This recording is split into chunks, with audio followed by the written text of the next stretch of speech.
किसी की इच्छा से कोई कथा को सुनता है। इसमें तो आप भी सुन रहे हैं और जो है पितृ देवता भी सुन रहे हैं। दो लोगों को उद्धार चल रहा है, उनको भी मोक्ष की प्राप्ति हो जाएगी आपके द्वारा। हमारे चंदा जी, मुकेश जी, मंजू जी और सभी लोग जो है अपने पितरों के लिए भगवान राम की कथा का आयोजन है, उसमें जो है उनका भी कल्याण हो जाएगा और फिर दोष से मुक्ति मिल जाएगी। ठीक है, फिर दोस्त यार पूरा घर परेशान है, उससे मुक्ति प्राप्त हो जाएगी भगवान की। तो कलयुग में सब इच्छाओं को पूर्ति करने वाली है। किसी भी कामना से आप कथा को सुनते हैं।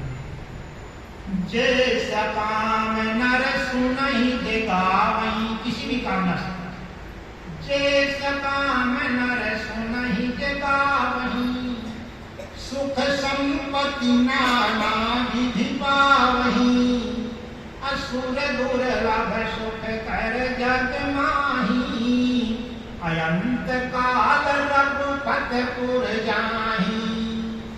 मृत लोक पे तो उसको सुख और शांति प्राप्त होती है कथा सुनने से, उसकी कामनाएं इच्छाएं पूरी होती हैं। और जब जीव जाता है वहां से, समझिए, इसको स्वर्ग और मोक्ष की प्राप्ति हो जाती है। भगवान राम के धाम को जाता है। लेकिन कलयुग में बहुत दुर्लभ है राम कथा, आडंबर मिलेगा। वाल्मीकि ने वाल्मीकि रामायण का 4वां श्लोक लिखा है, दुर्लभेव कथा लोके श्रीमद् रामायणोद्भवान्, अकोट जन्म समोत्थेने अपूर्णमेव तु लभते। कलयुग में राम जी की कथा दुर्लभ है। जिस दिन आपके कोटि जन्म समुत्थेने, करोड़ जन्म के पुण्यों का उदय होगा, वो कथा ढूंढना नहीं पड़ेगा, क्योंकि आपको पुण्यों का उदय होगा, वो कथा आ जाएगी। भगवान राम की कथा को भेज देंगे, क्योंकि इसके समान आनंददायक युग भी नहीं आया। ये 28वां कलयुग चल रहा है, 27 कलयुग व्यतीत हो गए। जब सब कलयुग हो जाते हैं तो एक बार पृथ्वी जलमग्न हो जाती है, संसार में कुछ नहीं होता। अभी तो परिवर्तन आ जाए, कलयुग के बाद सत्युग आ जाए। अभी तो छुआ है, अभी करोड़ों जन्म होंगे, क्योंकि कलयुग की उम्र 4,32,000 वर्ष है। अभी तो 6,000 से कम जीते, समझिएगा। इसके समान आनंददायक दुनिया। पहले देवताओं के पास पुस्तक विमान होते थे, कलयुग में घर घर खड़े रहते हैं, ड्राइवर को बुलाओ और चलो। पहले देवताओं के पास रहते थे, और कलयुग में घर घर खड़े हुए हैं, जिसके लिए वो किराए से बुला लेगा। इसके समान आनंददायक नहीं है।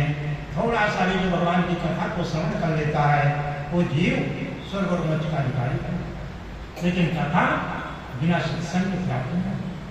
इस जीव को थोड़ा श्रम करना पड़ता है सत्संग में। तो पार्वती, सती पार्वती के रूप में आती है, योग से अपने शरीर से लेगा। तेहि कारण हिम गिरि गृह जाई, अजन्मी पार्वती तन पाई। जो व्यक्ति भगवान का भजन करता है, भगवान की कथा स्मरण करता है, उसका जो दूसरा जन्म होता है ऐसे घर में होता है कि सब सुख सुविधाएं पहले से मौजूद रहती है। यदि उसने तपस्या किया है, भगवान का भजन किया है, पहले से ही मौजूद रहती है, कुछ ढूंढना नहीं पड़ता। नहीं कहते सोने के चम्मच लेकर पैदा हुआ, उस जन्म उसने किया, श्रम किया, भगवान की कथा को सुना है, भगवान का नाम लिया, तभी तो उसको प्राप्त हो रहा है। समझिए। तो हिमाचल के यहाँ, हिमाचल राजा थे। जब पार्वती जी का जन्म हुआ तो नारद जी पहुंच गए। जब प्रबल आत्मा का जन्म होता है, कोई कोई संत आते हैं, उसको मार्ग बताते हैं। हिमाचल बहुत खुश हुए, संत आए, बिना बुलाए आए। अपनी बेटी को नारद जी के चरणों में डाल दिया, कहा प्रभु मेरे बेटी के गुण और दोषों का वर्णन कीजिए। नहीं कुंडली मंगाते लोग, तो नारद जी को दिखाते हैं। मेरी बेटी को आप तीनों काल को जानने वाले हैं, बताइए क्या लिखा है इसके बाद में।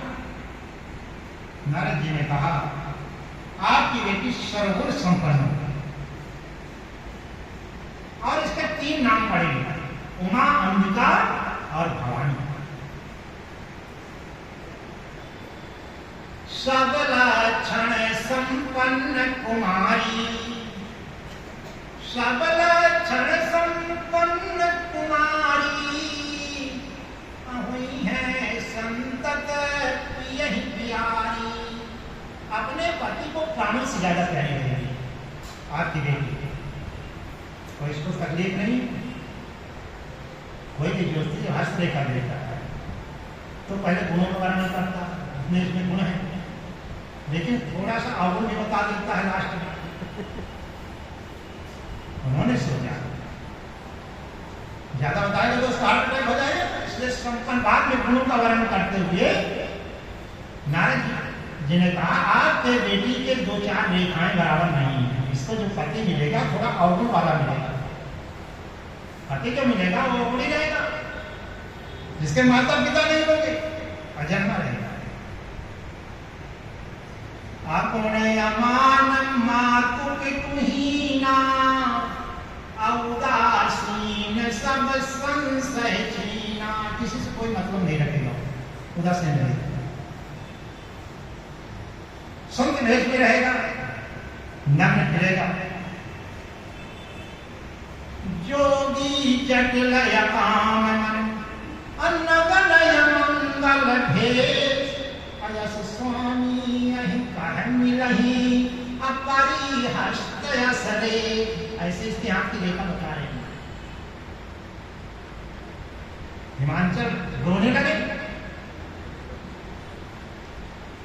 मेरी बेटी ऐसा पति मिले जो संसार में निवास करेगा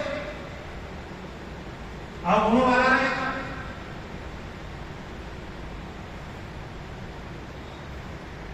पार्वती के भी नेत्रों में आंसू आ गए, दोनों के नेत्रों में आंसू आ गए। वहां राजा के हिमाचल के पार्वती, लेकिन जो पार्वती के आंसू थे वो सुख के थे। पार्वती के आंसू सुख के थे और हिमाचल के आंसू दुख के थे। पार्वती को अपना पिछला जन्म याद आ गया, जगदम्बा है पिछला जन्म याद आ गया। जब दक्ष प्रजापति के यहाँ फेरे शुरू थे तो पंडित जी ने कहा शंकर जी से कि आप अपने माता पिता का नाम तो बताइए। शंकर जी ने कहा संसार का पिता तो मैं तो अजन्मा हूं, मेरे कोई माता पिता नहीं है। पंडित जी संसारिक थे, उन्होंने कहा संसार में ऐसा कोई व्यक्ति नहीं जिसके माता पिता नहीं। माता पिता का नाम बताओ, अन्यथा मैं विवाह नहीं कराऊंगा, झूठ बोलने वालों का मैं विवाह नहीं कराऊंगा। शंकर जी ने कहा हम सत्य बोल रहे हैं। दोनों के प्रसंग को नारद जी सुन रहे थे। शंकर जी और पंडित जी के विवाह को नारद जी गए और शंकर जी को समझाया। पंडित जी आपकी महिमा नहीं जानते हैं, किसी का नाम बता। शंकर जी ने कहा पंडित जी नहीं जानते तो आप तो जानते हैं कि संसार का पिता मैं जन्मा किसको बता। नारद जी ने कहा विवाह करना है कैसे चले जाना है। अरे एक झूठ बोल दो, विष्णु भगवान बता दो, ब्रह्मा बता दो,